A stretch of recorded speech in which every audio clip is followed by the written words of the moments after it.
Hello, welcome to the Health Inn Show, an affiliate program of Homeopathy World Community. You've come to the right place to tune in and participate with your comments and questions. Love is the greatest healer of all, but sometimes, in order to change our emotions, we must take action in other spheres of our lives. We speak with experts in alternative and complementary health fields and hope you will benefit in some small or great way. Remember, you are wherever your thoughts are. Make sure your thoughts are where you want to be.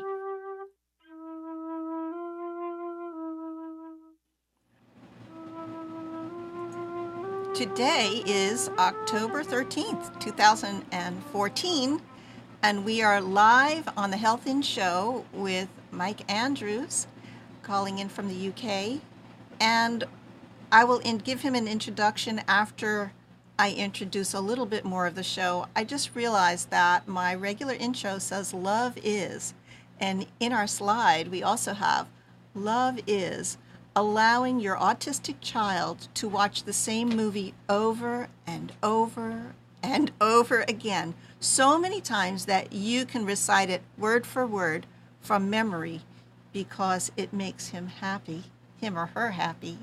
And there's probably many other things that you do repetitively just to calm yourself and the child and understand that this is part of living with an autistic child. Okay, so I want to thank Amnon, the producer, for being here on Nissan Communications and providing all of the show technology. I think we all want to thank you for being here. Thank you for being here, whoever is here with us today. And the title of the show is Mike Andrews, Homeopathy and Autism Spectrum Disorder.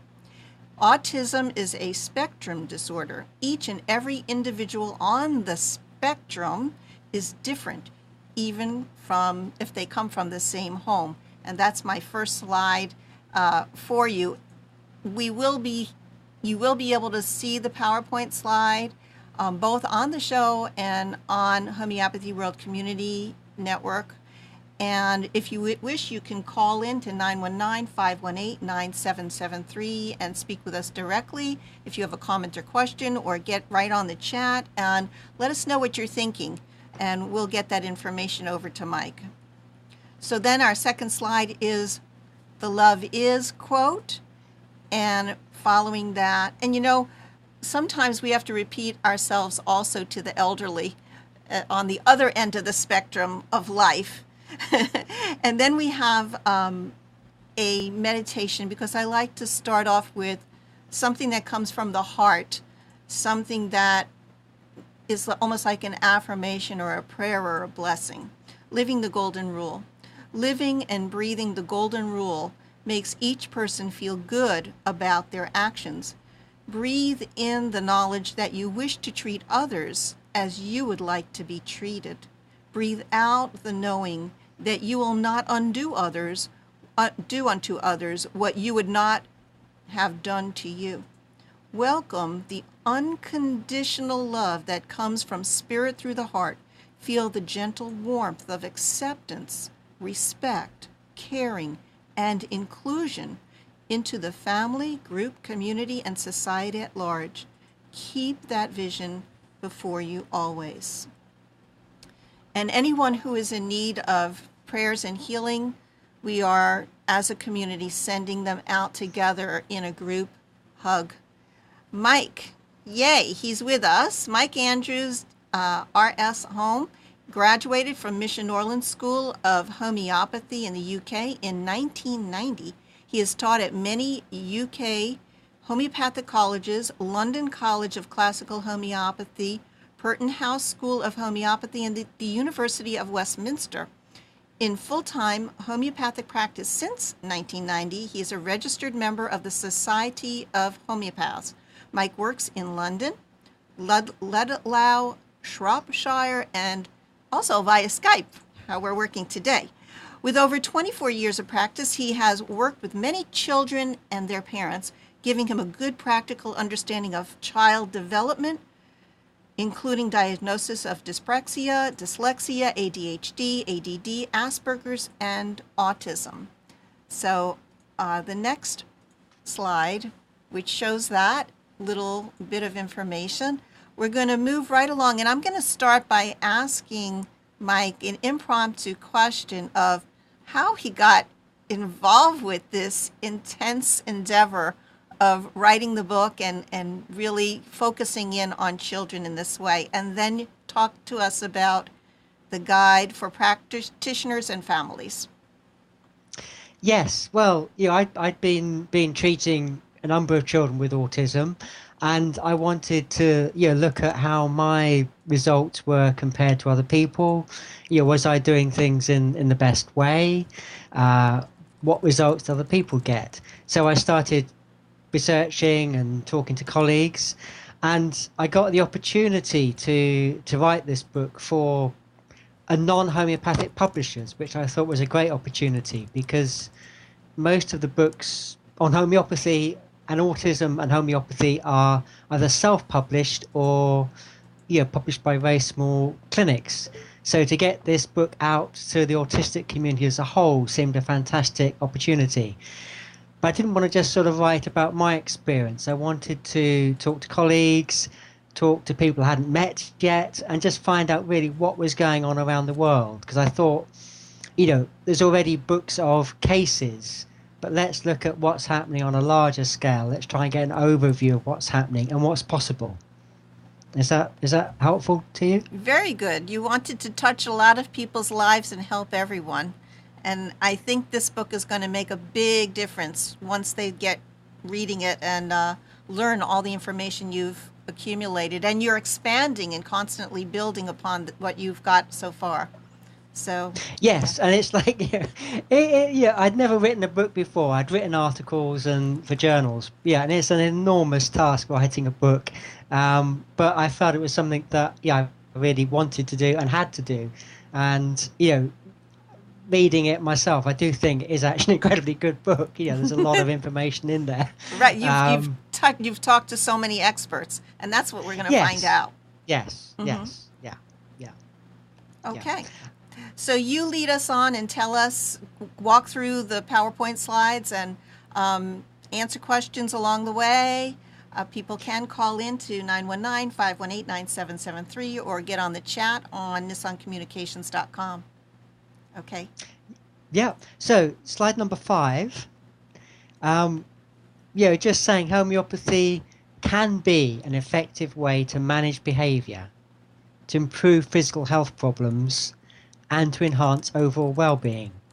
That is where we start from. And I think it's like knowing that's possible is a message which needs to get out to the world and out to the autistic community. So slide 6. So I interviewed Carol Boyce, who some of you may have come across with her incredible film project called Saving a Lost Generation.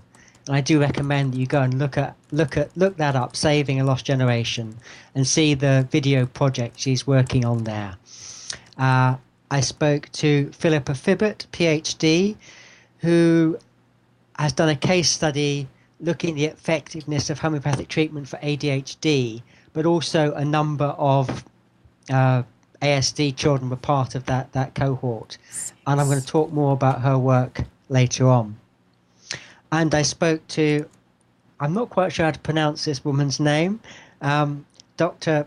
Bajal Kishmi. I only emailed her, and so I don't know how to pronounce her name, unfortunately. But she's a very experienced Indian homeopath, and she talks a lot about. And she's on the chat with us too. Oh really? Oh great! So, maybe she can tell me how to pronounce her name. Yeah, you can call in and tell us how we call you properly. That would be great. Yes, that would be very good. I'm slightly dyslexic, so I find words difficult sometimes myself. I can No understand. one's cured me of that. And Lindley Jordan, who wrote a lovely book called Challenging Children, Success with Homeopathy. She's an Australian homeopath, and she very kindly agreed to write a chapter for the book called the long haul, and that very much is something that people need to realize. It's not homeopathy isn't a quick fix. It's a process. One of the most well documented sort of autistic homeopathic case histories is Amy Lansky's son Max, and she wrote a book called Impossible Cure. But she says that 80% of improvement happened in the first year or so, but the remaining 20% took another 8 or 10 years. So I think anybody needs to have patience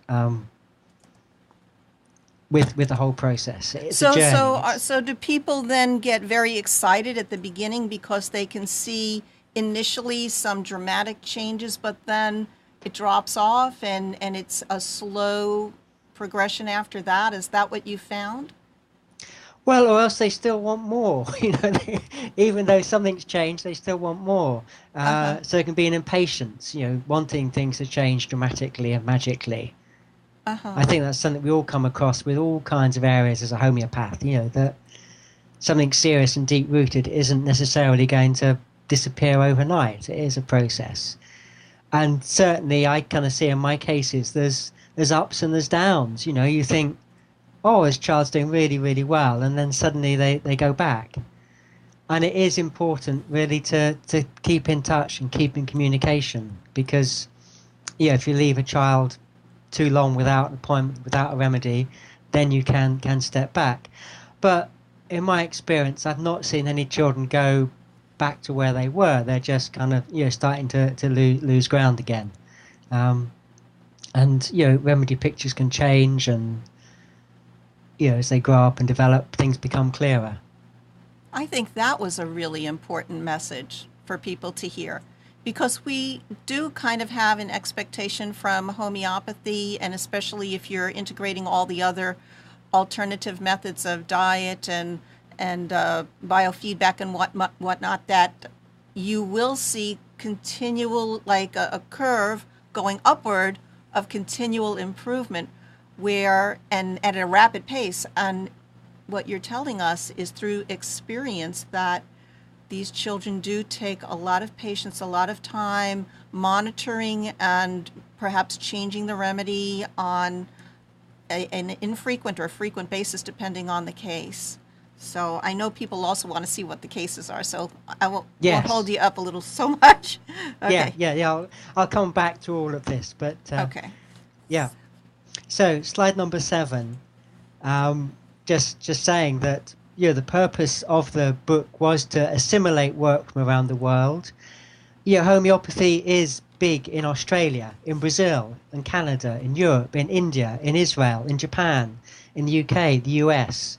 That I think certainly in the UK, people often think there's just a few people doing homeopathy in the UK. They don't realise that there's how many thousands of homeopaths working in India, that 1 in 4 prescriptions in France is homeopathic. So it's good to get that kind of world view of what's going on.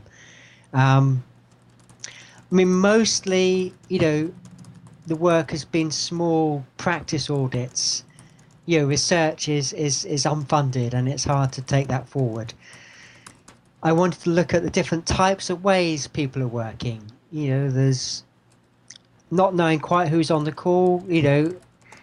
There's people doing classical homeopathy, there's people using new remedies, people using old remedies, people using cease therapy, people using sensation method, people repeating at different frequencies and so on. There's all these different things. And I think really that as a homeopath specializing in any area, you need to be aware of what other people are doing, and you can then choose how you want to work. But I think to be aware of the way other people work means that people refer to you from somewhere else. You know what's been going on before, and also you've got a whole range of tools that you can use. If a case gets stuck, what are you going to do? What options have you got? And obviously I wanted to make information available to parents and other healthcare professionals as to what homeopathy can achieve. And I think for lots of younger or less experienced homeopaths, it's like what is the potential? What can we achieve? And I think to get some idea of that is so useful.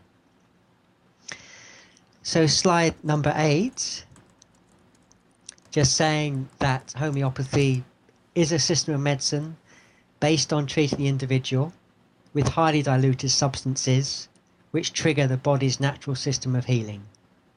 And based on your experience of your symptoms, a homeopath will match the most appropriate remedy to you. I think we could spend hours talking about that, but that's not the purpose of today.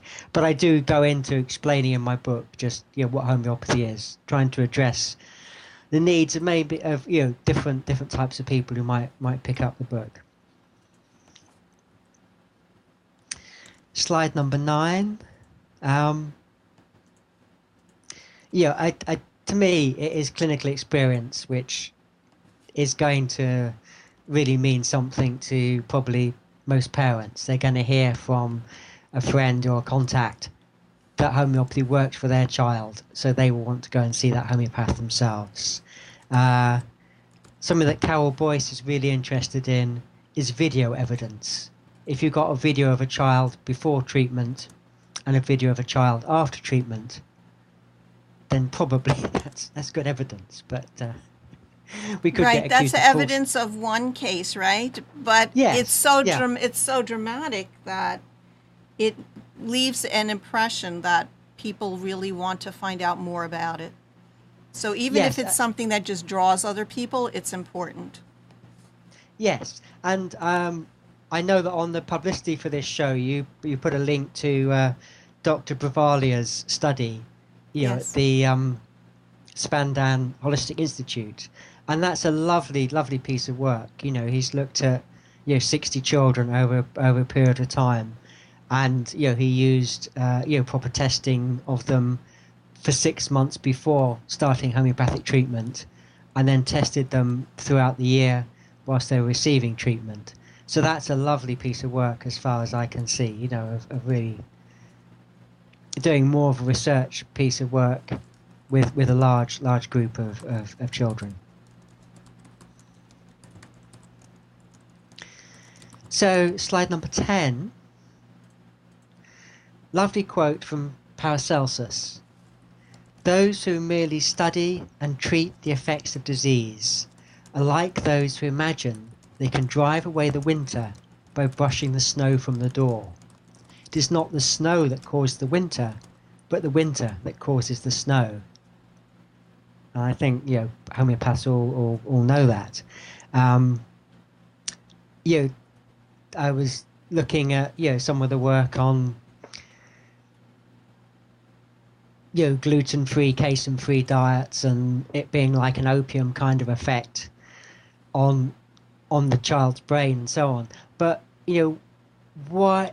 That's not the cause. The child's sensitivity to these foods isn't the cause. It's like, why is this child sensitive to these foods? That seems to me the next step you've got to take as a homeopath rather than as a nutritionist. It's like, what is the cause? And even with vaccination, which obviously is very controversial, it's like, why does one child become autistic after vaccination and another not? Why is that happening? So we've got to look at the susceptibility and the miasmatic or genetic background of each case. You can't blame any one thing. There's so many factors. Whether it's genetic or whether it's environmental. There's so many things we're exposed to in our food, household products, the air quality, the water quality, and and so on. So we need to get to. But then even so, why does one person become affected in a certain way and not another person? And I think there's a danger, that things like nutritional therapy or behavioral therapy can mask symptoms. And so it can be helpful to say to a parent, what was the child's behavior like before you put them on the diet?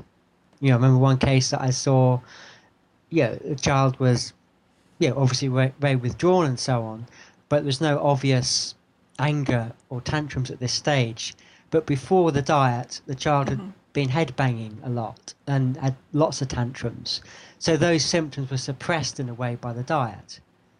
You know, obviously, I'm not saying it's not a good idea to be on the diet, but as a homeopath, you need that information as to what had been going on beforehand. And I think, you know, you can take things further. You do the nutritional work and then bring in the homeopathy. You know, take things further. An Australian homeopath, Fran Sheffield, has written extensively about the relationship between biomedicine and homeopathy. And she very generously allowed me to quote her extensively in the first chapter of my book. But her articles are easy to find online. And I think, you know, it's a question which homeopaths think about a lot, is to how much and how little to do in the terms of interventions. And it's so hard with any child to really control their diet. Yeah, so Yes, there's lots of and issues the around that. whole family has to change the dynamic when you have to take care of one person in that way. It's probably good for everybody actually to change the diet in the ways that we do, but still, like you say, you think that it's getting at the root cause, but it perhaps is just covering up and making things smoother and easier, but it doesn't really annihilate, as Dr. Hahnemann would say, the disease. Yeah, So, absolutely. Yes. Slide number 11. So it is really very much about treating each case individually.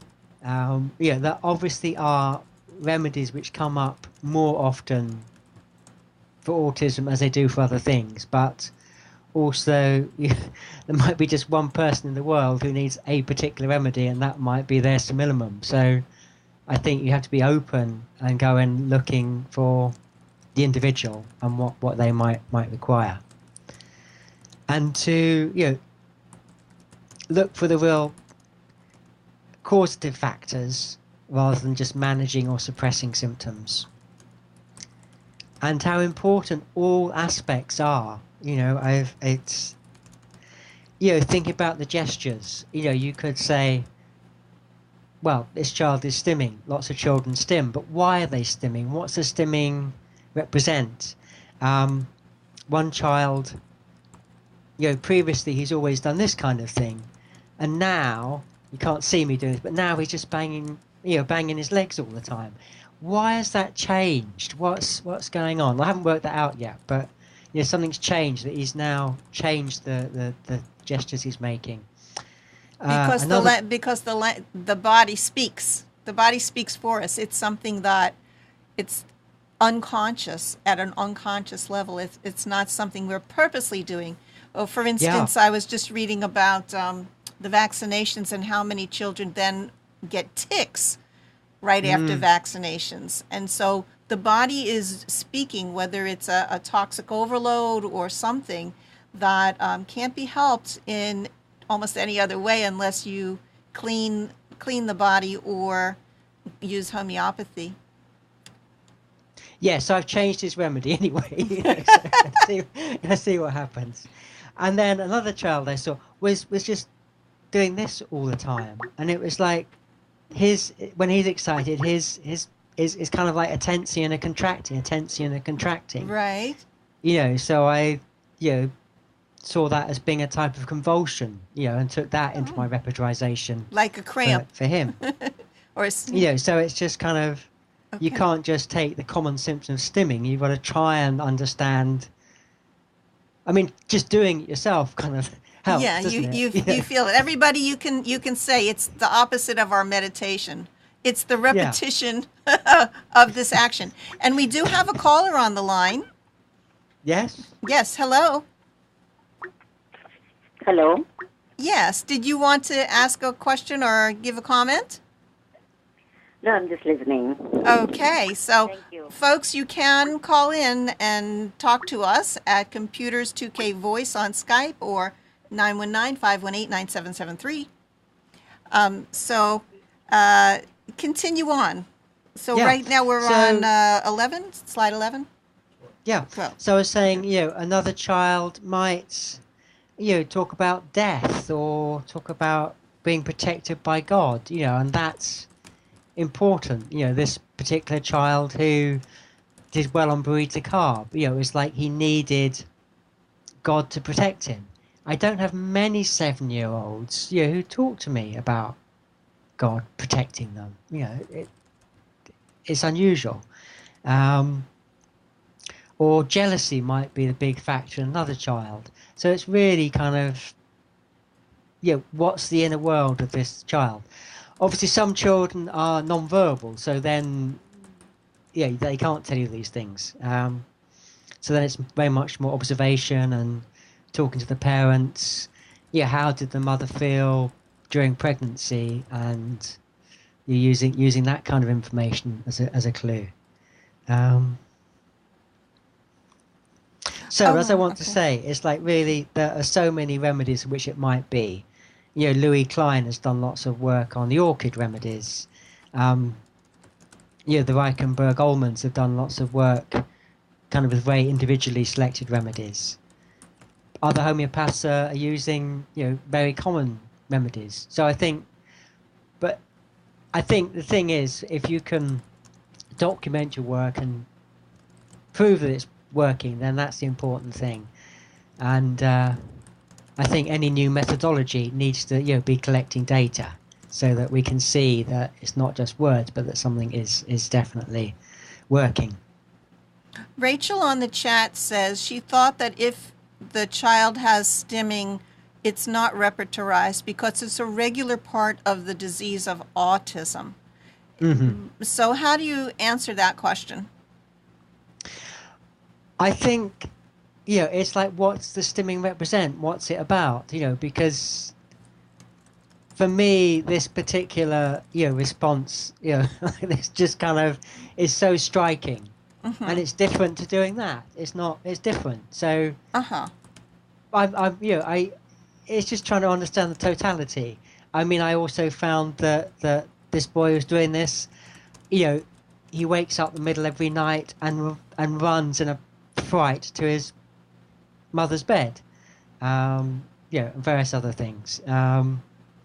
So I've given him stramonium, based on the convulsions and the fright at night, and he was also actually making almost like a growling sort of noise when he got very excited as well. So I mean, it's how marked are the gestures? Do they mean anything? Do they not? You just have to weigh up each case individually and go with the information that you've got as well, I think.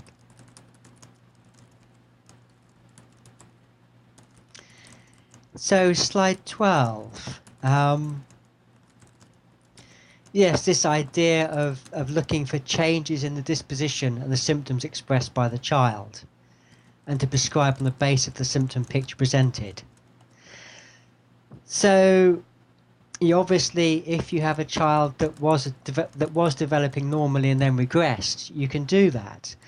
But if their development has been limited from the start, this is where family medical history and pregnancy are of crucial importance. So slide number 13, let's talk about a case. This was a child who had a fascination with a particular computer game, which obviously from a conventional medical standpoint is not information the doctor's interested in at all. But he was obsessed with this online dating game rather than the more usual Angry Birds. And he also composed a very mature love poem the day that his sister broke up with her boyfriend. And he possibly knew that they'd broken up clairvoyantly as well. So, thinking of those things, thinking of the sentimentality and the composing poems or verses, which is quite unusual for a child of that age, I decided to try the remedy Antimonium crude for him. Now on to slide 14. And I'd given him other remedies before, and I've given him other remedies since, but at that point in time, he then started to spend more time playing outside rather than on the computer, and he forgot all about the dating game. And he developed more sensitive communication with others. He would play with his sister much more than he had done before, and there was much less obsessive behaviour patterns. So, that was very interesting. Slide 15. Just talking about the role of improving physical health problems. He suffered from recurrent sore throats, and he missed lots of time from school. And he now rarely gets ill. And I think any child that's finding socialisation difficult, to miss school as well doesn't help in that whole process. And the amazing thing is, he's hardly ever ill now. And I prescribed the burrito carb sort of based on his swollen tonsils and so on.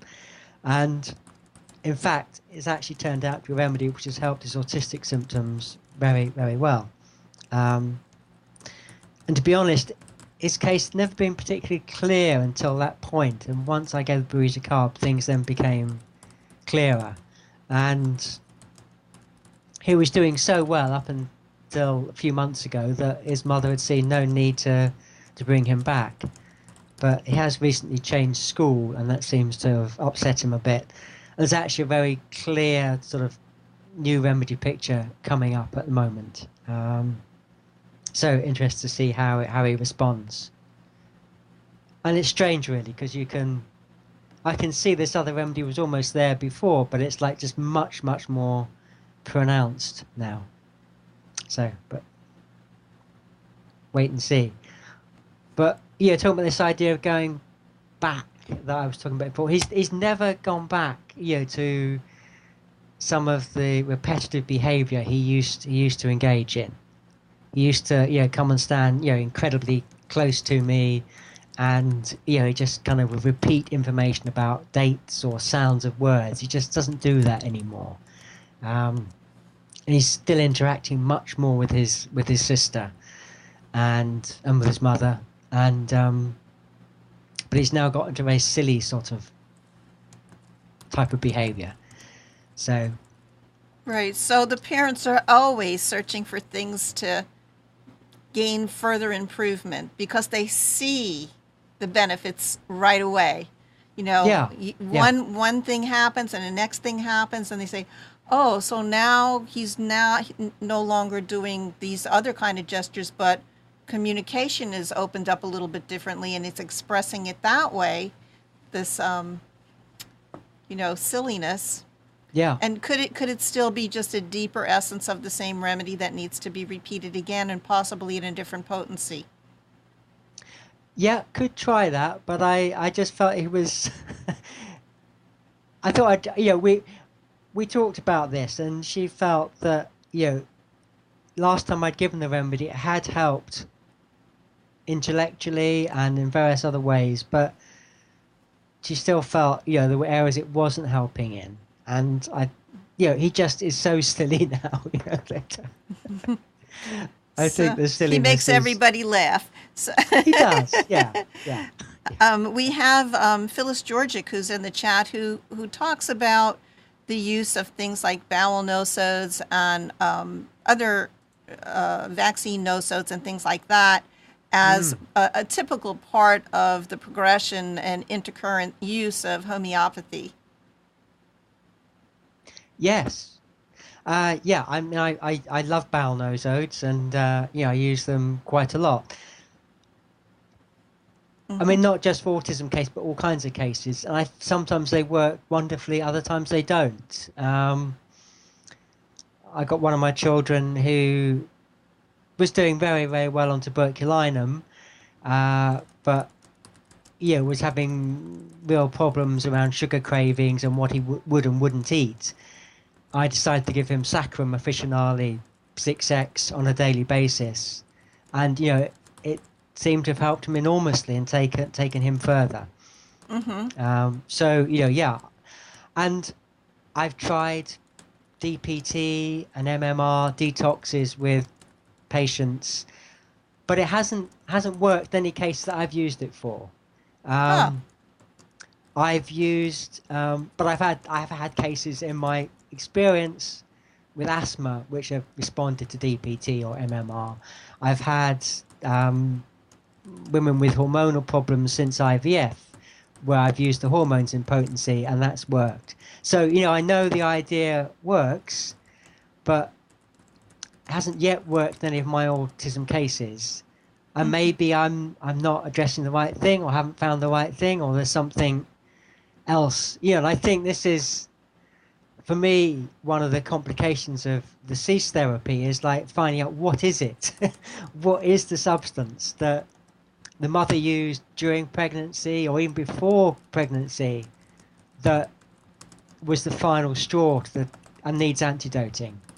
So yeah, I think people are having a lot of success with that approach. Right. But for me, I'm aware of it, and I will try it if things aren't moving along. But if the remedy is working well and things are progressing, then I'm more inclined to go for a more sort of classical approach. Right. It sounds like you really are using the simillimum method, finding the matching symptoms and the whole case. So yeah. So you finished the boy aged 5, and you've been treating him for 4 years. So. Yes, and just to say things like, his appetite is really good now. When I first met him, he just would have soup. Now there's no problems with appetites. He wouldn't go to the toilet on his own. He goes to the toilet on his own. He had all this repetitive speech pattern, that's all gone. So he'd stand too close. His awareness of his surroundings, has improved. And he's much more stable emotionally, as well. So lots has improved. But there still is this kind of dependence on need for protection going on with him. I'm looking at agaricus for him at the moment. So we have such a wide variety of homeopathic remedies, everything from the fungus family, mushrooms, green plants, trees, flower essences, the bowel nosos, things that are already in our gut, heavy metals, gases, all sorts of things. So we just have incredible resources, and it's now really becoming so experienced that you have really worked with a lot of people to understand how to go step by step. Yeah, but I would say, it's like, I wish more people would publish more about what results they're achieving with different methods, because most of what's been published is fairly much about a kind of polycrest classical approach.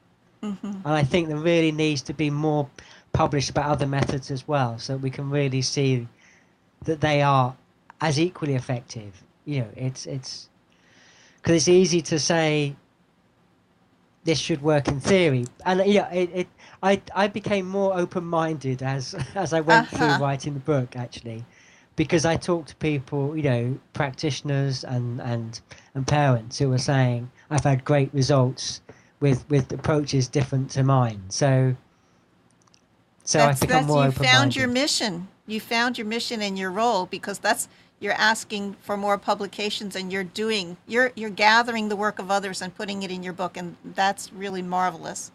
Yes. Okay. Yeah. And it's like, things like chelation, this is something that's going to come up. I'm going to talk about that later, but actually, I'll talk about that later. But I was going to go on now to expectation. Slide number 17. Expectations of what can and has been achieved with homeopathy. It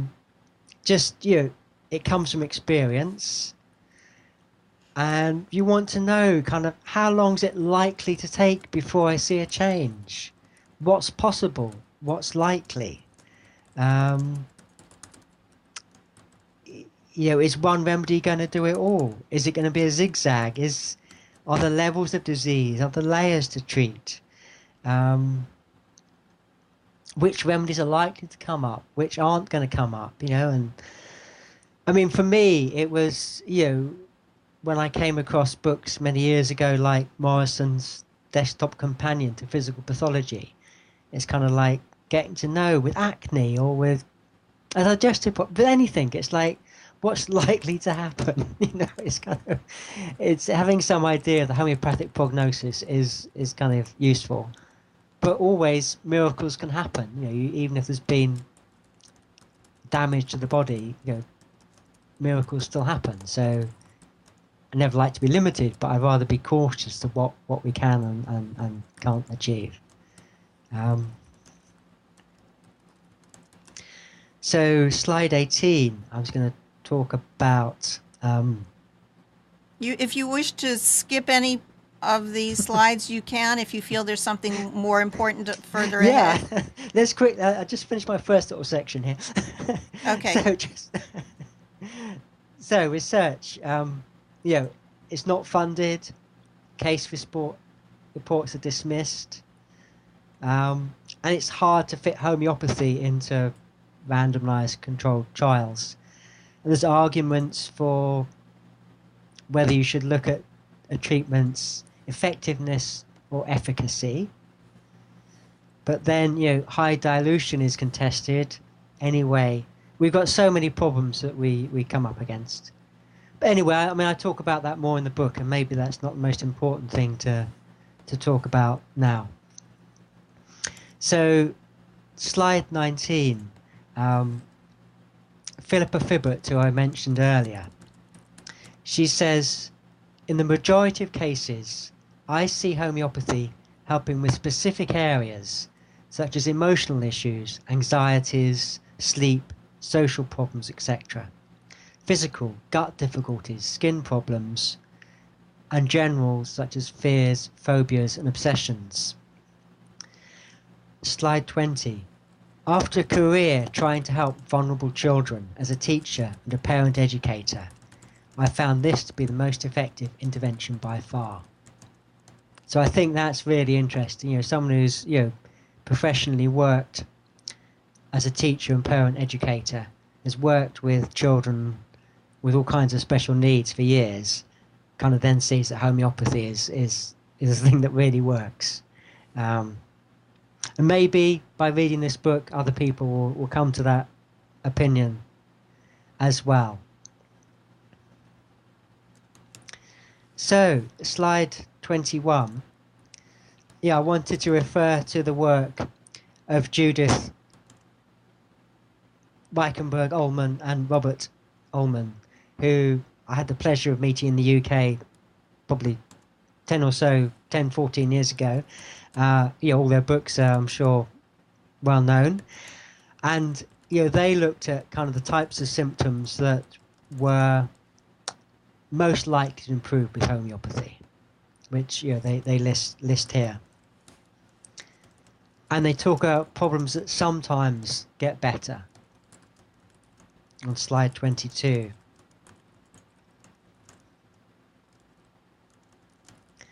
And on slide 23, they talk about problems that may be possible change.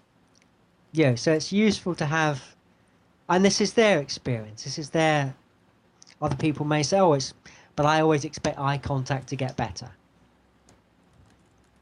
So anyway, I'd recommend, reading that book. There's 17 cases in there, which are all, well documented with follow-ups and so on. So,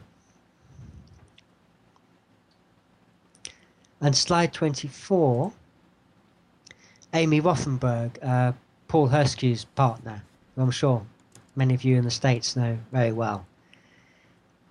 She again, writes about what she's seen homeopathy as offering.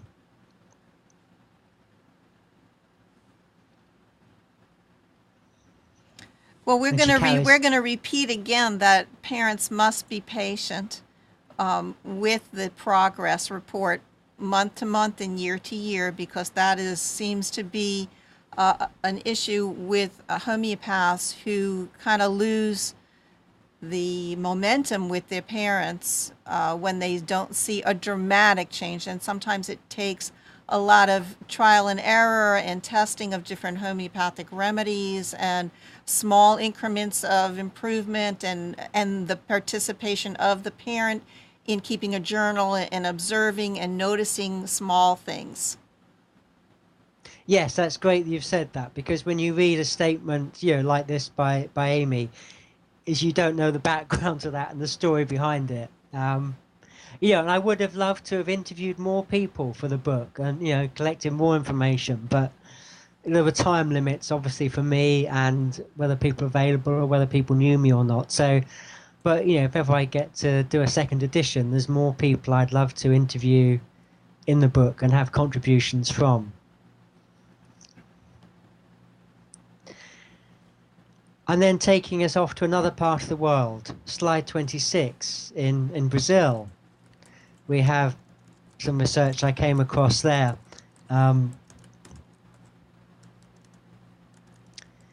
Where they did a small pilot study on the effect of homeopathic medication on the cognitive and motor performance of autistic children. And they found a positive interference of homeopathic treatment in the cognitive, motor and behavioural performance of autistic patients. And slide 27. Even in teenagers, homeopathic treatment positively affected the behaviour, with a decrease in aberrant behaviour and better social and familiar integration. And I put the references on these slides because obviously I'm just taking a little tiny snippet from a big piece of work they've done. So if you want to go away and read more.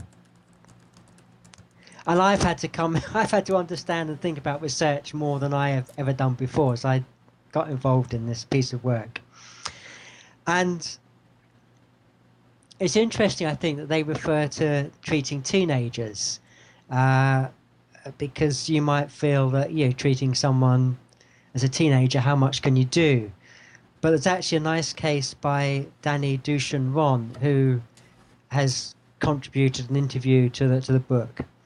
And he talks about a case of a 17-year-old who was very violent, striking himself and others, biting people, breaking things, with a sleep disorder. And after homeopathic treatment with Danny's Candida mix and then with lysine, the 17-year-old started to sleep and eat well and used to hug and kiss and smile and show affection, which he'd not done before, and started to use a few new words.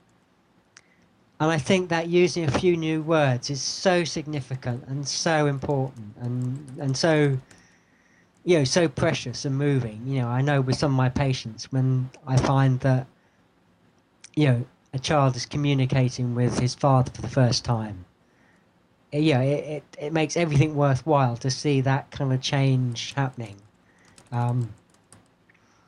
One of my patient's parents talked about her fears for her little boy because he couldn't communicate what was happening to him. So if he was in any way abused by anybody, he wouldn't be able to express it. And now, he comes home from school and he tells us spontaneously something about his school day. He can describe what's happened to him. So that, is an incredibly powerful shift in the whole family's life.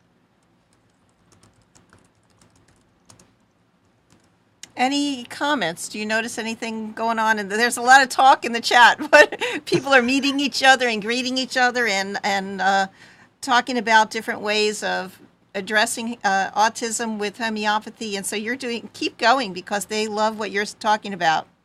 Oh, good. So, slide 28.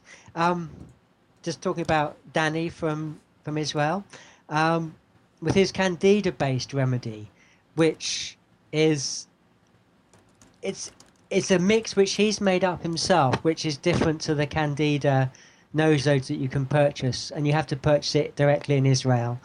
I know it's a combination of, I think, 3, 9, and 12C.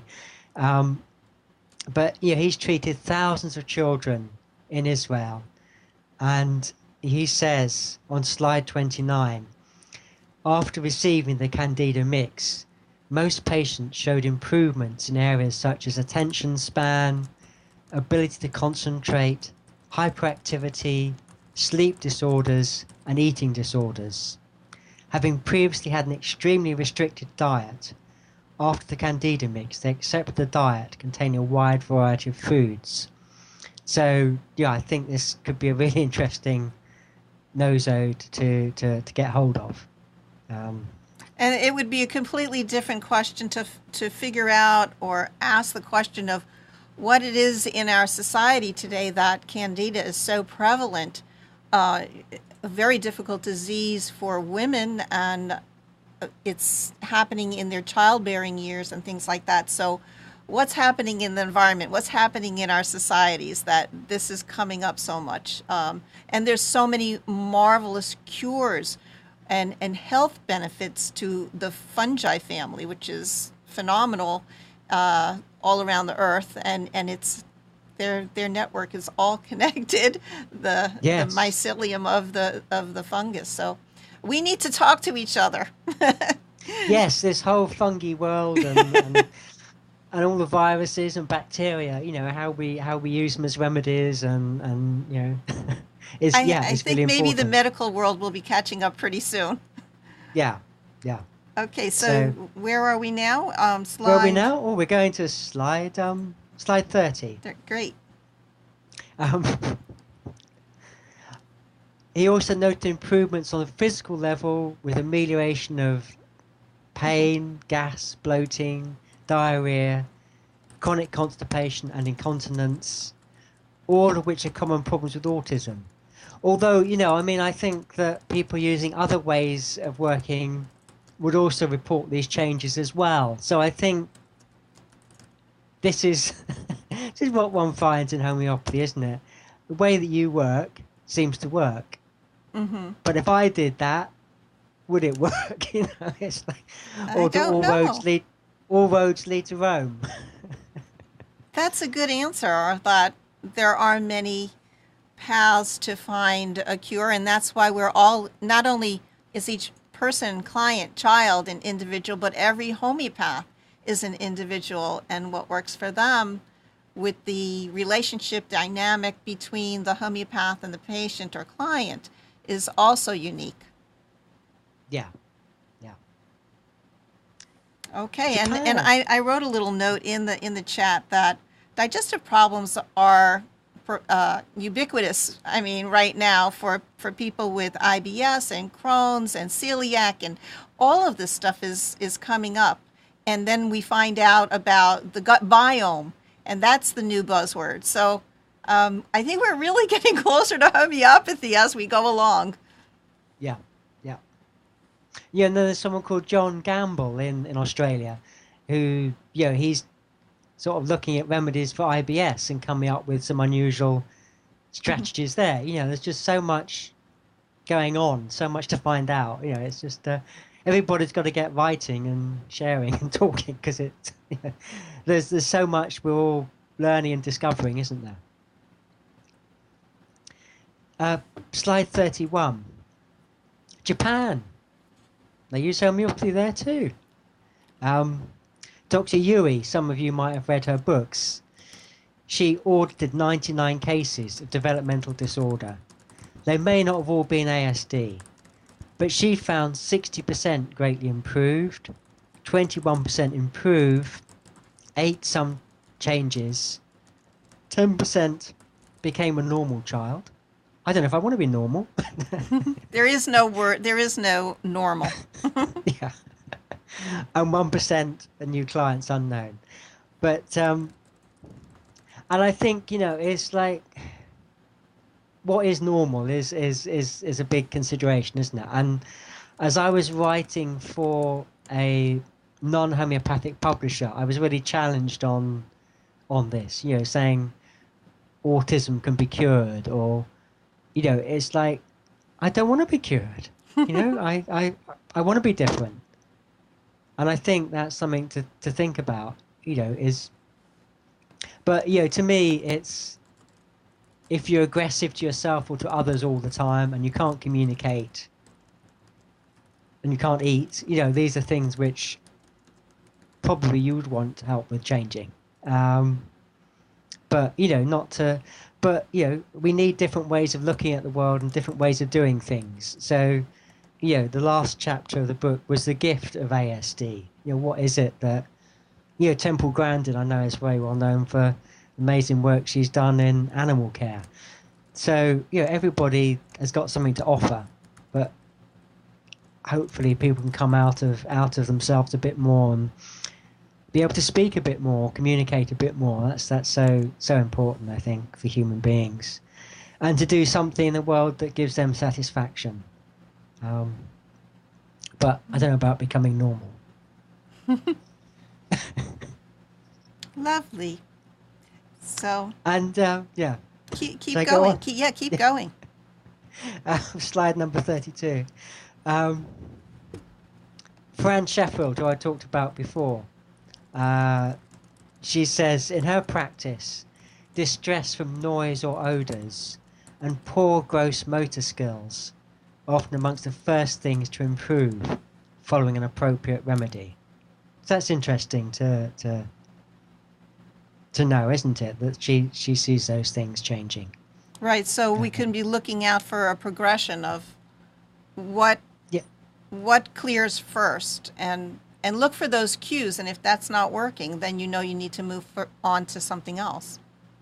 Yes, I mean, Simon Tafler, who also wrote a chapter for the book, he says, he wants to see that interaction occurring between the homeopath and the patient. And I think that, when that happens, and to allow time for that to happen as well. I mean, it's like the parents want to jump in and say something, want to rush things on. And it's like, no, just let's just watch and see if there's any kind of response at all. And again, I mean, I remember a consultation that I had where I'd never met the father of the child before, and he came home from work during the consultation, and he said, I've never seen my child be like this before. There was something about the space that I allowed in the consultation that allowed that child to communicate in a different way, I suppose. I'd given the time there. You have a very gentle, soothing nature, and a lot of patience, I think. So when you speak to the parent, how much time do you say? Do you say, if we don't see something in 3 months, I'm going to recommend seeing another homeopath or trying something else? What do you say? I think I would expect, if after 2 or 3 remedies I haven't managed to achieve anything, then I would suggest they see somebody else, another homeopath. Mm-hmm. I mean, they probably will at that point actually want to continue, but I think you've got to have that conversation, because we can all be blind, can't we, to what's going on and just not see. But I've not really had that problem with these children, because there is usually some response.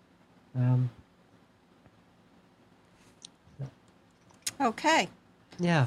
So Fran says, in my practice, distress from noise or odors and poor gross motor skills are often amongst the first things to improve following an appropriate homeopathic remedy. That's just really great information. Yes, and I think, any kind of contact and communication to me is what is really the most significant thing to look for. Mm-hmm. I'm not saying eye contact as such, but some communication is something I would really want to see. If that's not there, then that's what I'd really be looking for. And you can't get this kind of thing unless you got the time and you're there with the pet. I don't know. I mean, I haven't treated any autistic children via Skype, but I'm not. But I know other people do, and it works well for them. But I'm not sure how well that would work for me. I feel it's like you got to be there and you got to observe what's happening, and the observations of the parents are important, but they don't always notice the things that you notice. And because we make such detailed case notes, it's like we go back and we say, well, last time they were doing this, what are they doing now? Is that still happening? So Mm-hmm.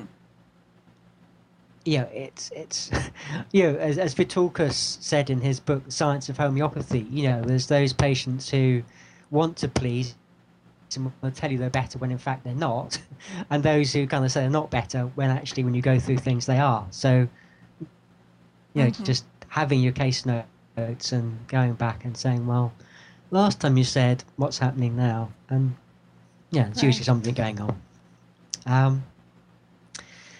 I've got more slides with expectations of treatment improvement going on. Slide 33 and A lot of stuff. A lot of stuff happening in and India. 36. You know what? I'm going to be very frank. Yeah. I love hearing your voice, and it's so soothing. But I speak like a speedy, and I could really talk fast. I could read through your slides and move it a little bit further forward until we get to some of the case studies. Yeah, sure. Yeah. Because Okay. it's just like this. I don't want to bore people by going through so many. Oh, I don't think slides, as anybody's well. bored at all. I mean, it depends on if you want to go ahead and let folks know about what's happening in all these different countries.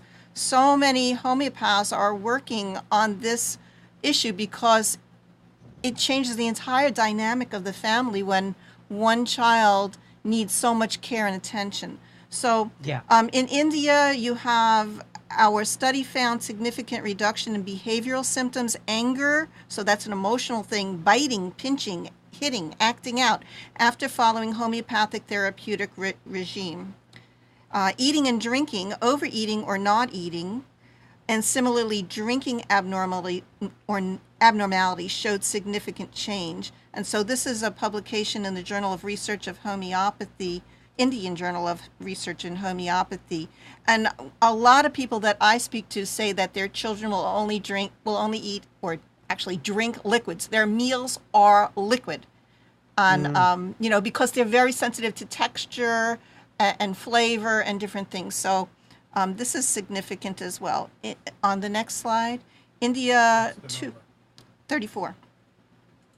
Homeopathic therapeutic regimen could bring profound control and better coordination in the bowel and bladder, especially in cases of nocturnal urination. So this is a childhood problem that they're supposed to outgrow, from changing diapers. Also, frequent immunological and allergic reactions, which were observed in the autistic children before and during the study, showed very high rate of protection and very less reactions to allergens. So this is talking a lot about the child having so many sensitivities and being more whole and able to cope with the environment or the people around them or their emotional situation and a lot of things like that. Would you say that is true? Absolutely. Yes. Yeah. Then, I mean, I go think ahead. that when we go on to slide 36, Okay. this is the Spandon Holistic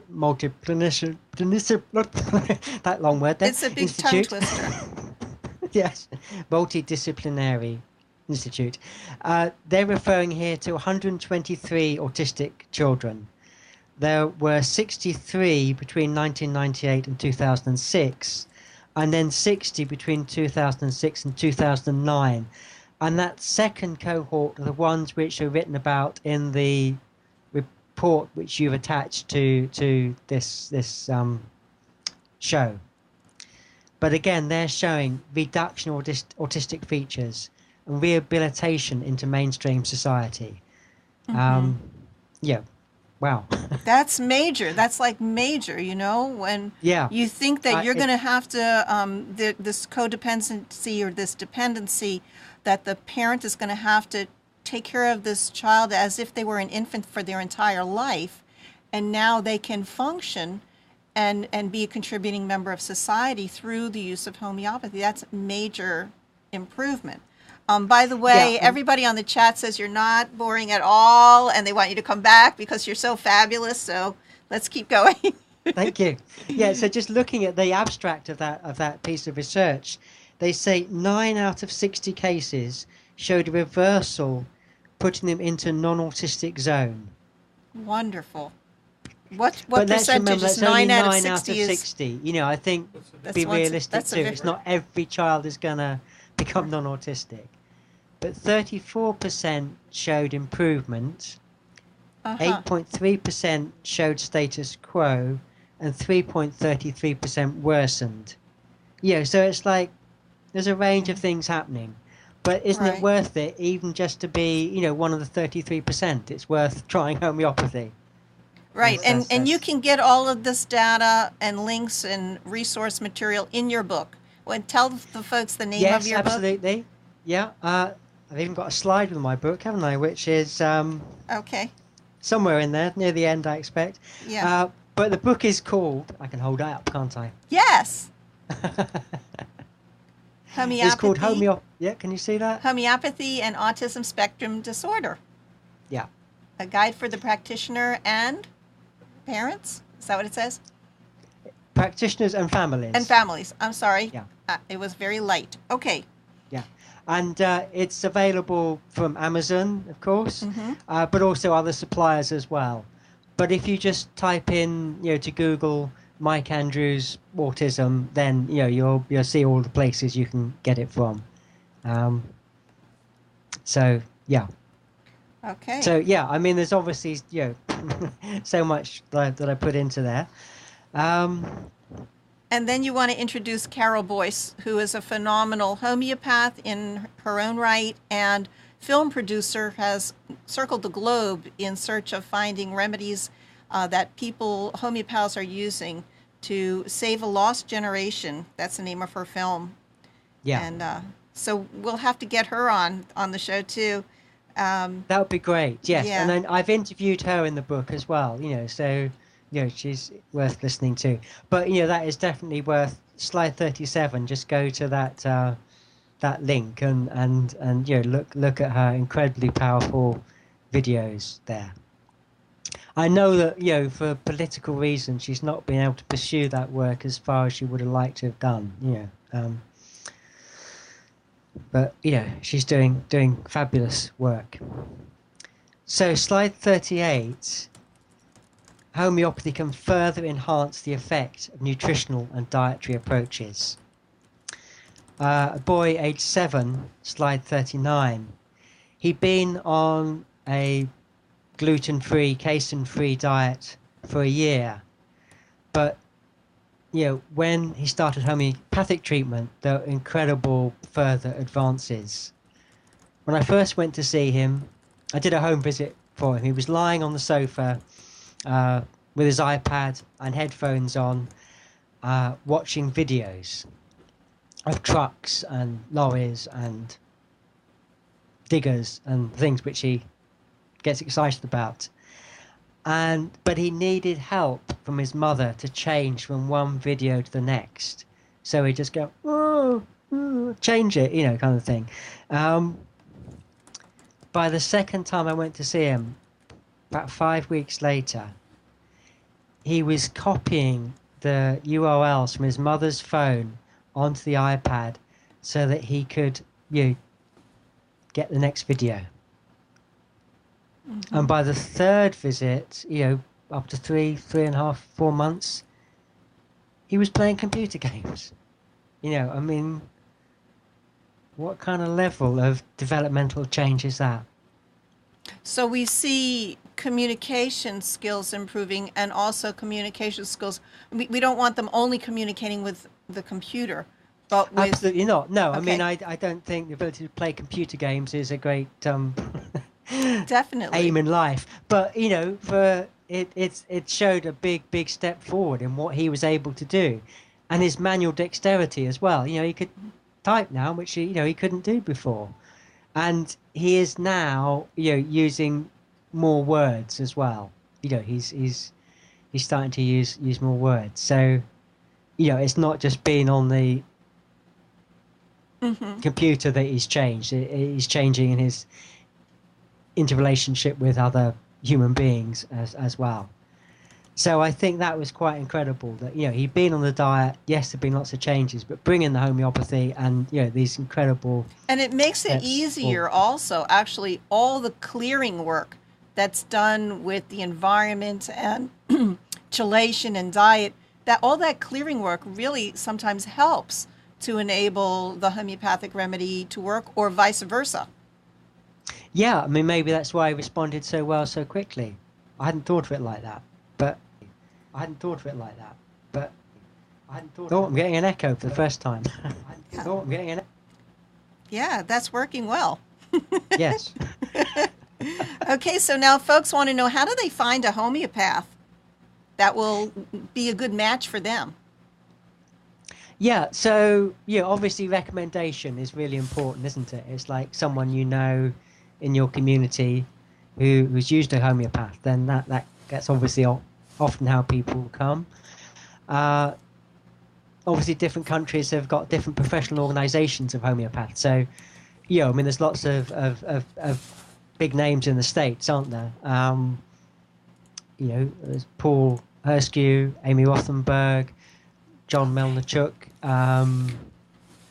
the Reichenberg Ullmans, just the people I can think of immediately.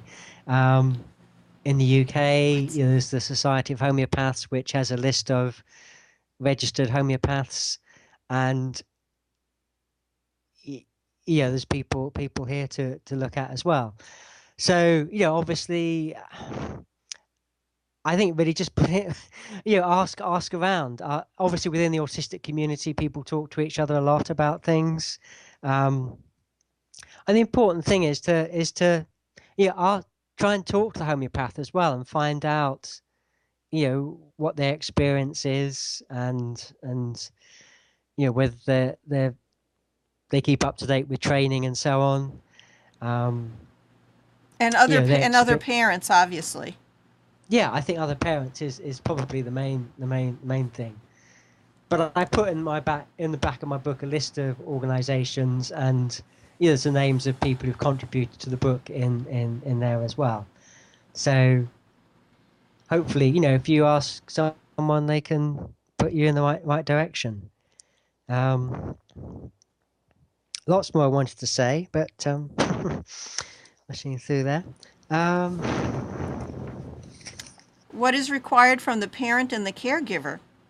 And we were just mentioning that, keeping a journal and becoming a more observant parent and adhering to recommendations and making sure, this is a really big thing, making sure that you are in communication with the homeopath so that you keep updating progress and don't let that fall behind. Yes, yeah, that is so important.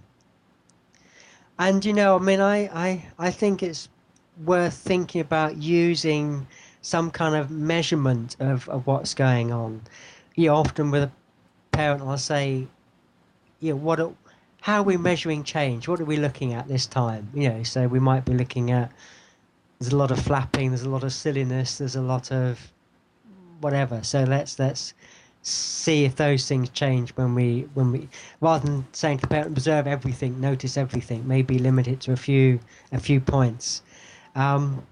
Some people use things like measure your medical outcome profile, which is MIMOP, which is a way of the patient evaluating symptoms and deciding how much they've improved each time. Then of course you've got things like the Autism Treatment Evaluation Checklist, ATEC, which is actually free to use and available on the internet. And I think that's a useful way of monitoring what's going on, and something which you can share with, perhaps in an ideal world, with teachers and other people involved as well.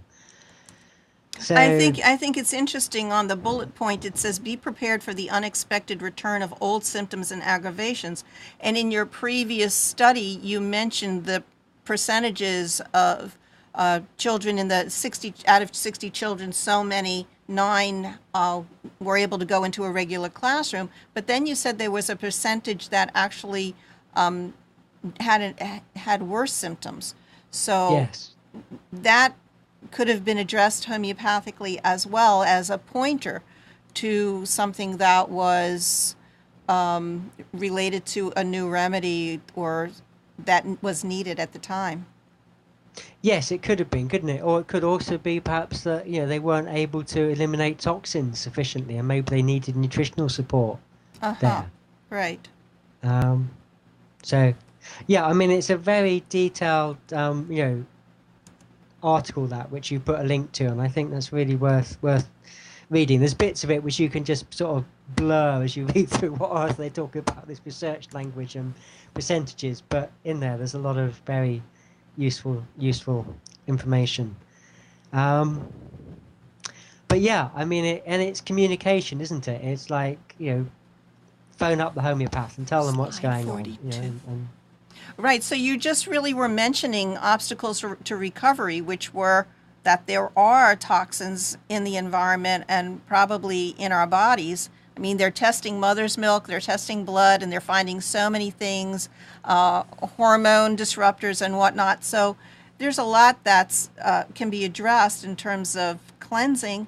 And then you have just the general environment and dynamics of relationships, either at home or at school. You mentioned earlier that, wow, the father said, my child has never behaved this way at home because in your office there was a different atmosphere and a different relationship with you. So there are a lot of things. This was slide 42 with the obstacles to recovery, which basically I think we have covered except for the genetic component. We talked about dietary sensitivities, and there are a lot of people who are sensitive to things like plants in the Solanaceae family, eggplant and potatoes, and we know aluminum and potatoes and different things like that. So homeopathy can also help with dietary sensitivity, or we may need to eliminate. So many peanut allergies today is huge as well. yeah. But it's the whole thing of like kind of why one child would develop autistic symptoms, another would develop asthma. That is a question. So I think all these things can affect all of us, but often in different ways, depending upon our susceptibility, our family medical history. I mean, obviously, homeopaths talk about miasms. I like the idea of epigenetics, that genes could be turned on and off by different factors. And it's like, but also, it's kind of the miasmatic inheritance could affect why one child will respond more quickly than another. This is a big thing to think about. But it's a big Right. area. And so do you, this is an off question, do you also do a case study of the parent or a sibling in order to change the dynamic there? I mean, there might be something going on, whether it's depression or anger or something in another family member.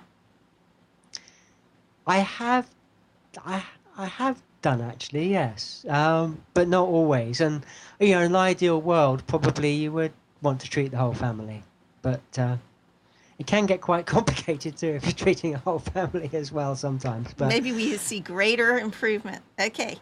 yeah, but actually, I have not deliberately, but it has happened. I have treated several members of the same family, and it is, but it's. Yeah, you've certainly, I would feel you've always got to ask about family medical history and ask about pregnancy and what was going on during pregnancy. I think that's crucial to find out. Okay, slide 43, why it doesn't always work. Well, we know nothing always works. Allopathic medicine doesn't always work. We cannot ever give 100% guarantee, but we just must persist and hope and try and search and look for answers. Yeah. And I mean, obviously the financial cost as well as a factor. I know that, in the UK, most homeopathy has to be paid for privately. And I know you've got insurance schemes in America, but, you've got to contribute to those schemes and so on. So, it is a problem. Although I think from what I'm understanding that there are a lot of homeopaths in the US who are kind of finding that 80% of their practice is autistic kids, whereas in the UK it's more common for people to have a few autistic children but not to have so many. And this must be something to do with financial considerations, I imagine. And I'm not sure quite in India how it works in terms, what state provision and what's privately paid for. So finances certainly come into it, but it's you've got to give it a try. Is what I feel. That's right. It is actually so much cheaper than nutritional approaches anyway. Tell us about your book. Slide 44. So informing healthcare professionals, teachers, parents, and all those who come into contact with children and adults of the potential of homeopathic treatment. And as I say, and as I've kind of illustrated today, you're referring to the clinical experience of homeopaths worldwide, some of whom are interviewed and contribute chapters, just looking at what people are achieving in practice. And I hope that homeopaths will find the book helpful to understand the diagnosis, expected clinical outcomes, and to compare different homeopathic protocols, and to be just to think about the whole dietary thing and what you need to know or not need to know. And I think you've got to form an opinion about issues and other treatments that your patient might be learning. Okay. So we have another case here. A boy aged another case. Yes. Yeah, boy age 10, violent tendencies to himself and others. This is different from the teen that you had earlier? Yes, that teen was one of Danny Duchamon's cases. He was a 17-year-old. This is a boy aged 10 who was very violent to themselves. Yeah. And I hear that the children clench their fists and bite themselves a lot. This is typical? this was more like self-strangulation. So very, hands around the neck, sort of, their own neck kind of thing. It sounds kind of like a snake. Yeah, it wasn't. Well, Yeah. Okay. but I mean, but also she would, attack her mother with pointed objects. Never did actually cause any injury either to herself or to anybody else. But Very frightening. 10 years very old, frightening. getting bigger, getting stronger. There's going to become a stage where if they can't control that, they're going to have to be institutionalized. So I mean, the big thing in this case was the jealousy, which went right back to early relationship with the brother, and very possessive of friends, and these violent rages. And I prescribed hypersensitivity in this case. And there's still a lot of social problems, but I had to repeat the remedy for the first time in a long while when they moved house, and this kind of behaviour came back again. But it had been absent for a very long time. So the higher science is certainly addressing this violent, aggressive side. But I think in a way they probably need some non-homeopathic intervention to try and help with the socialization and school issues and so on. But not to be a danger to yourself or to others is a huge gift that homeopathy can give. Right. We're just about finished with the show time. Somebody, Lise Battaglia, who is a homeopath in Florida. Oh, wait, this one is Lindsay. Lindsay mentions that things like pulling hair, this is also another common thing that children do. They either pull their own hair, pulling out their hair, or pulling on other people's hair, or picking their skin and causing open sores. This is like common anxiety and physical disorder that the you were saying, violent to themselves, it's not violent in the way of dramatically choking another person, but it is violence against themselves to harm themselves in this way. And so we can see a lot of this type of behavior. Yes. Yeah. Yeah. Yeah. It's kind of, yeah. You've got to decide what's common symptoms of ASD and what's specific to the particular child, and sometimes, yeah, and some just have to go with what you've got as well. But it's never based on just one symptom, is it? It's always based on an overall symptom picture that causes you to choose a remedy, and then also on overall improvement after the remedy as well. If just one thing clears up but nothing else does, then you haven't found a close enough remedy. So it is, isn't it, looking for that change on all levels after the best prescription.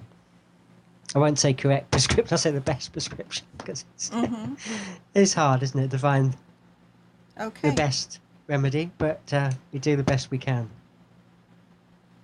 I know that you do. So slide 47, the homeopathic approach to working with autism and Asperger's is a holistic approach. That's slide 47. And then we're going, then we have folks who have delved into autism and tabulated the kind of top remedies, because you have to really look at each child as an individual. So slide 48, Kim Aaliyah, who is with Whole Health Now and putting on incredible programs and webinars and coursework. He has top remedies he published in 2012, including the ones that you've mentioned today, stramonium, tuberculinum. Folks on the chat have talked about bufo, frog. Haven't mentioned veratrum album, which would have a lot of weakness on exhaustion and things like that. Then we've got barytocarb you mentioned today. Cannabis has not been mentioned, although you did mention the fungus family, agaricus and what was the other? Oh, the mix of candida. And then you have carcinosin, which is a really huge remedy for the cancer miasm. So that's very interesting as well. Slide 4, and I would really recommend to anyone who's interested, to go and watch that webinar. It's still available, and there's lovely materia medica of all these different remedies and how they present in autism. So that's really, really worth looking at. And then, of course, we've got slide 49, the Span Down Holistic Clinic. Auditing 60 cases. The first prescriptions were 18 were carcinosin, 7 were stramonium. It's right. Pretty strong case for carcinosin, isn't there, really? Definitely. As a place to start if you needed to. As most sensitivity. Yeah. But actually, I've never done that myself. Okay. For any of my cases, but the stramonium I've started with, the tuberculinum, the hyoscyamus, medarinum, barytocarb, calcarb. And very often we're told or taught that carcinosin can come in quite handily when you do the repertorization and you look at the materia medica and you see a number of polycrests coming up all at once. So you see some of the miasmatic nosodes like the tuberculinum and the medarinum, plus then you see things like the calcarea and the sepia and the nux and the sulfur. Here you have a nature mur. So when you see a lot of those coming up, then you might be turning to the carcinosin. Yeah, or it might be something completely obscure you've never even thought of before. That's right, especially if you use the sensation method and you say, what is this person doing? And what does this relate to, and see it in all aspects of the child's or the individual's life. Yes. So we have Nehru Homeopathic Medical College and Hospital on slide 50, talking about other remedies that they found particularly effective for ASD. Which there's another remedy popped up there, calibrome, califos, phosphorus is a good one. So we see coffea for that nighttime anxiety, can't sleep, must be busy running around, those coffee jitters. It's very, very interesting. Slide 51. This is going to be another show, classical. I think so. Yes, I think so. Classical And, homeopathy and cease, and we'll talk to Kim Kalina about that maybe. She does yes, cease. because she's doing a show for Whole Health Now. I think next week, is it? Okay. And she's a cease practitioner, a homeopath. Yeah. She worked with Dr. Smith. I mean, unfortunately, I had a chapter on cease therapy written by a cease therapist in the book, but the chapter was withdrawn at the last moment because the editors and the writer of the chapter couldn't agree on certain terms and so on. Part of the complications of working with a non-homeopathic publishers. So if I was to do a second edition, I would probably like to get Kim to contribute a chapter. That'd be wonderful. Yeah. So obviously she's doing a lot of work with cease therapy, and I look forward to hearing from her and talking to her soon. So basically, it's up to the caregiver, to the parent, to explore and make a decision. You can try all different approaches, from cease therapy to homeopathy. Find out what works best for you. People can't really tell you which way to go with this. And if you have further questions, do you want folks to contact you, Mike? Yeah, sure. Yes. Yeah, it's fine. Okay, on Facebook, on email, how would you like them to go to you? Do you have a website that they could look at? Yeah, my website is... What is my website? Contact me at Homeopathy World Community, and I will relay the message, and Mike will... No, my website is mikeandrewshomeopathy.co.uk. I love it! Okay, we will get that and my email is mike@mikeandrewshomeopathy.co.uk. But yeah, Facebook's fine as well. I mean, I guess other people see the answers there, don't they? So yes, it makes it more of a conversation. We love it. And and then if it seems like it's too personal, I don't want to say something publicly, we can always do a private message afterwards. So right. Because I think you've got to be careful on Facebook sometimes, just kind of...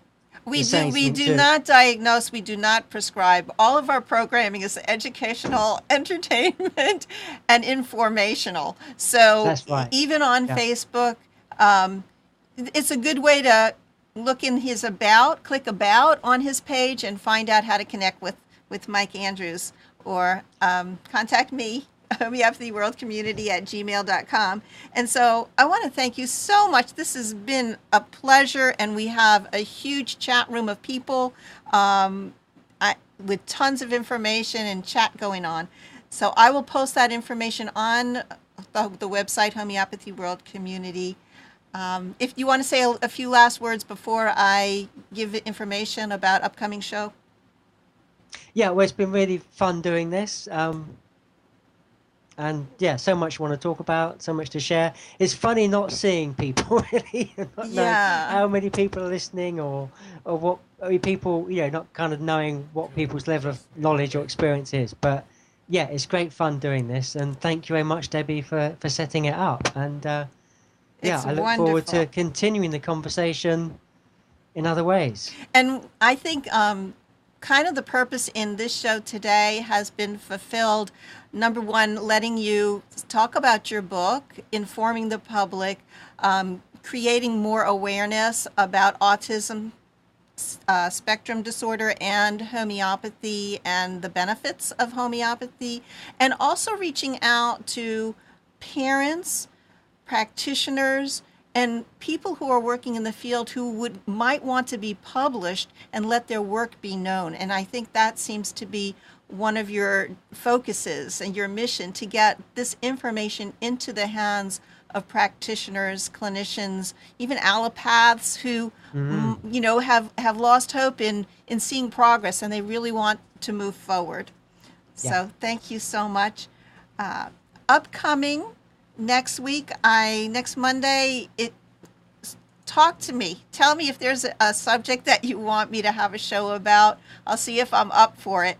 And then November 10th, Rashmi Khanana is going to talk about reducing fear and reducing stress using homeopathy. And this is slide 53. December 1st, Dr. Carlos Goncalves, MD practitioner, is going to wow us with whatever he wants to talk about. It will be great. And I want to thank Amnon for being here with me today. And all of you folks, we just have a huge chat room. Vera, Lindsay, Michelle, Kanya, Phyllis, Manfred, Tina, Amnon, Suzianne, hi, Lissy, Kathy, Juma, Vanny, and Lise, and Rachel, and Gabrielle. We have a bunch of people and folks who didn't put their name in, and hundreds of listeners. This will be archived. You can share it on Facebook, email, YouTube, stumble upon Twitter, any way you like, and we would really thank you for doing that. So sending tons of love and compassion and opening the space for healing today for you and me and everyone. Bye-bye. Goodbye.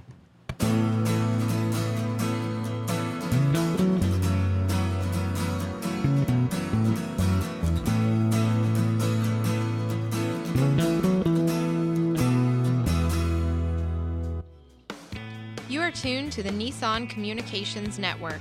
Our weekly lineup of call-in programs includes Computers 2K Now with Amnon Nissan, Health In with Debbie Bruck, Breaking Free with Marilyn Shannon, Lessons of Vietnam with NCBVI members, The Tanya Love Show, Your Healthy Pet with Gisela DiCarlo.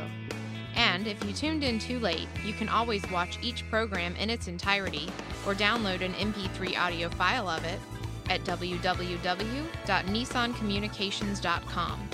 Sponsored by Atomus.com, makers of quality video recorders and converters for professionals, CarolinaApparel.com, and DeltaForce.net.